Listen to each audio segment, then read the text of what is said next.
Assalamualaikum warahmatullahi wabarakatuh. Perkenalkan, saya Sinta Regita Putri. Saya adalah mahasiswi dari jurusan Sistem Informasi Institut Teknologi Telkom Surabaya angkatan tahun 2020. Di video ini, saya akan mempresentasikan sebuah karya tulis ilmiah dengan judul Sistem Pembelajaran Bahasa Inggris Bisnis berbasis desain animasi interaktif guna meningkatkan persaingan global UMKM. Yang pertama adalah latar belakang. Bahasa Inggris merupakan bahasa internasional yang berfungsi sebagai alat komunikasi bagi orang-orang di seluruh dunia. Kemampuan berkomunikasi dengan bahasa Inggris juga dapat digunakan dalam berbagai aspek kehidupan, seperti misalnya aspek ekonomi, sosial, budaya, pendidikan, hukum, dan lainnya. Penguasaan bahasa Inggris juga dibutuhkan di Indonesia untuk menghadapi MEA, yaitu Masyarakat Ekonomi Asia, dan era kemajuan ilmu pengetahuan teknologi. Data menyatakan bahwa lebih dari 130 juta orang di Indonesia telah menggunakan media sosial. Namun sayangnya masih banyak dari mereka yang belum bisa memanfaatkannya secara maksimal. Meskipun saat ini banyak sekali usaha UMKM yang telah berkembang, tapi masih banyak dari mereka yang tidak mengerti bagaimana cara memasarkan produknya ke publik. Nah, kendala utamanya adalah kurangnya literasi tentang kosakata bahasa Inggris bisnis, sehingga menyebabkan rendahnya kualitas pada pemasaran. Dengan penguasaan bahasa Inggris, diharapkan UMKM dapat meningkatkan sumber daya manusia, khususnya di UMKM, dalam berkomunikasi dengan negara lain.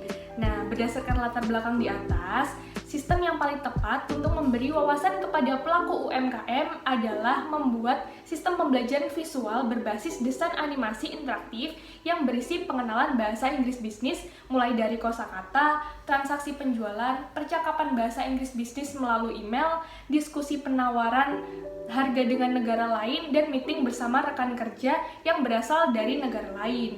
Dengan adanya inovasi ini, diharapkan UMKM dapat meningkatkan kemampuan bahasa Inggris bisnis dengan konsisten.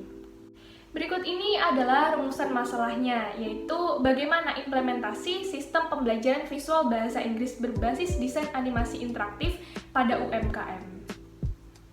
Selanjutnya adalah tujuan, yaitu yang pertama untuk mempelajari tentang persiapan dari UMKM dalam menghadapi pasar bebas ASEAN melalui program pelatihan bahasa Inggris berbasis desain animasi interaktif. Yang kedua, untuk mengetahui adanya hubungan atau korelasi terhadap pengaruh sebelum diadakannya program pelatihan dan setelah diadakannya program pelatihan bahasa Inggris bagi para UMKM.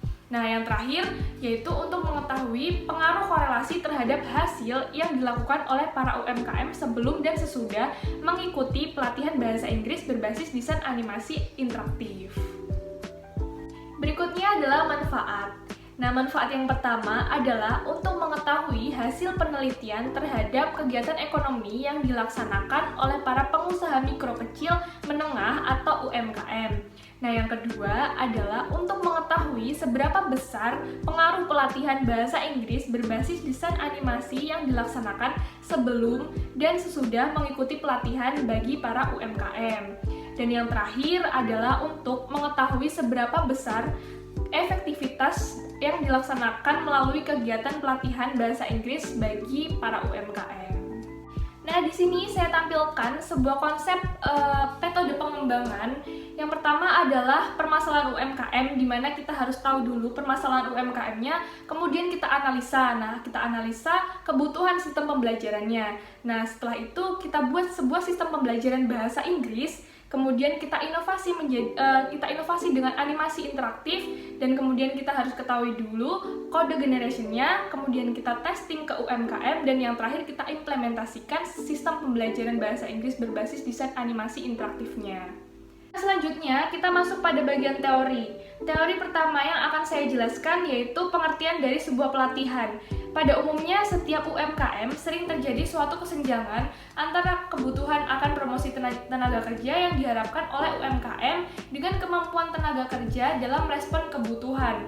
UMKM perlu melakukan suatu upaya untuk membantu kesenjangan tersebut. Nah, salah satu cara yang dapat dilakukan UMKM ini adalah melalui program pelatihan. Teori yang kedua yaitu pengertian dari UMKM. di mana UMKM atau usaha mikro kecil dan menengah merupakan hal yang baru dalam kegiatan atau aktivitas perniagaan. UMKM ini bergerak dalam hal perdagangan di mana hal ini menyangkut pada aktivitas atau kegiatan berwirausaha. Nah, berikut saya tampilkan aset dan omset dari berbagai jenis usaha UMKM. Selanjutnya kita masuk pada teori ketiga, yaitu masyarakat ekonomi ASEAN. Menurut situs resmi ASEAN, MEA adalah bentuk integrasi ekonomi ASEAN dalam artian adanya sistem perdagangan bebas antara AEC akan menjadi pasar tunggal untuk barang dan jasa untuk meningkatkan jaringan produksi di wilayah ASEAN dan kapasitas ASEAN sebagai pusat produksi global. Selanjutnya kita masuk pada bagian metode. Nah, metode yang digunakan yaitu rancangan storyboard yang merupakan langkah yang dibuat setelah mendefinisikan elemen-elemen dalam objek-objek. Tampilan storyboard yang dilakukan secara berurutan dan diberi penjelasan yang spesifik tentang apa yang ditampilkan pada layar.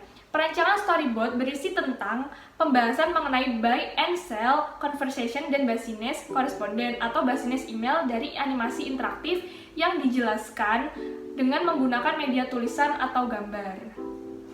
Di dalam rancangan tersebut terdapat rancangan user interface, di mana di bagian user interface ini terdapat beberapa halaman, seperti misalnya halaman pembuka, seperti ini. Selanjutnya ada halaman menu utama seperti ini. Halaman menu materi bahasa Inggris seperti ini. Dan yang terakhir adalah halaman menu profil seperti ini. Selanjutnya kita masuk pada bagian akhir, yaitu kesimpulan. Dengan adanya sistem ini, kita dapat memantau perkembangan bisnis UMKM dalam jangka panjang dan hasil monitoring evaluasi dapat dijadikan sebagai parameter keberhasilan dalam menerapkan ilmu yang didapat oleh UMKM tersebut. Sekian presentasi karya tulis ilmiah dari saya. Mohon maaf apabila ada kurang lebihnya. Saya pamit undur diri. Wassalamualaikum warahmatullahi wabarakatuh.